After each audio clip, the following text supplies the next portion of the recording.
غزوہ خندق، جسے بیٹل آف ٹرینچ اور غزوہ احزاب بھی کہا جاتا ہے، 5 ہجری 627 عیسوی مدینہ کے پاس واقع ہوا۔ یہ اسلام کی سب سے اہم لڑائیوں میں سے ایک تھی۔ قریش کئی عرب قبیلوں نے مل کر 10,000 لوگوں کی ایک فوج تیار کی تاکہ مسلمانوں کو ختم کر دیا جائے۔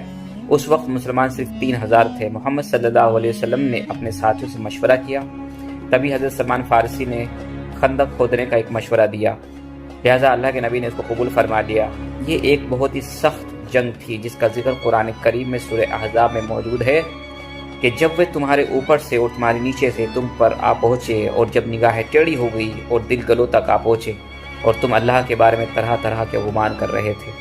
اس وقت مسلمان بھوکے تھے، کمزور تھے، چاروں طرف دشمن تھا، لیکن رسول اللہ صلی اللہ علیہ وسلم نے انہیں فتح کی خوشخبری سنائی، جس پر کہ منافقین نے بہت مذاق اڑایا اور ہنستے ہوئے کہا کہ ہمیں تو اپنے گھروں کی فکر، اور محمد صلی اللہ علیہ وسلم ہمیں فارس اور شام کے محلوں کی خوشخبری دے رہے ہیں۔ لیکن رسول اللہ صلی اللہ علیہ وسلم خاموش رہے، کیونکہ آپ جانتے تھے کہ اللہ کا وعدہ کبھی جھوٹا نہیں ہوتا۔ کچھ دنوں بعد 10,000 کا لشکر مدینہ کے باہر پہنچا، لیکن جیسے ہی انہوں نے خندق دیکھی وہ ٹھہر گئے، حیران رہ گئے، کیونکہ عرب میں اس سے پہلے کبھی ایسی جنگ نہیں ہوئی تھی۔ یہ گھیرا بندی 2 سے 4 ہفتوں تک چلی۔ کئی دن تک فوج نے خندق پار کرنے کی کوشش کی، تیر چلے، پتھر پھینکے گئے، لیکن وہ اندر داخل نہ ہو سکے۔ پھر ایک دن عرب کا ایک خوفناک جرنیل عمرو بن عبد الود خندق پار کر کے مسلمانوں کے سامنے آ گیا۔ وہ للکارنے لگا، کون ہے جو مجھ سے مقابلہ کرے گا؟ پورا میدان خاموش ہو گیا، کیونکہ لوگ جانتے تھے کہ اس کا سامنا کرنا موت کو دعوت دینا ہے۔ تبھی ایک نوجوان اٹھے، سیدنا علی ابن ابی طالب رضی اللہ تعالیٰ عنہ۔ انہوں نے عرض کیا، یا رسول اللہ مجھے اجازت فرمائیں۔ اللہ کے نبی نے ان کو اجازت فرما دی، اور پھر وہ تاریخی مقابلہ شروع ہوا۔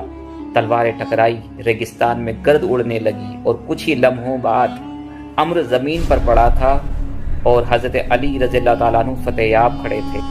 بھوک اور سردی بڑھتی جا رہی تھی، مگر پھر اللہ کی مدد آئی۔ رات کے اندھیرے میں ایک زبردست آندھی چلی، اتنی تیز کہ دشمن کے خیمے اڑ گئے، برتن الٹ گئے، آگ بجھ گئی، گھوڑے بے قابو ہو گئے، اور ان کے دلوں میں خوف بیٹھ گیا۔ ابو سفیان، جو کہ اس وقت تک مسلمان نہیں ہوئے تھے، چلائے، چلو یہاں ٹھہرنا ممکن نہیں، اور دیکھتے ہی دیکھتے 10,000 کا لشکر بنا کسی فتح کے واپس لوٹ گیا۔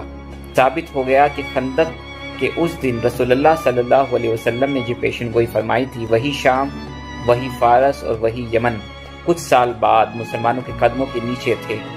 اس دن مسلمانوں نے صرف ایک جنگ نہیں جیتی تھی، بلکہ دنیا کو یہ بتا دیا تھا کہ جب یقین اللہ پر ہو تو چھوٹی سی جماعت بھی دنیا کی سب سے بڑی طاقت کو شکست دے سکتی ہے۔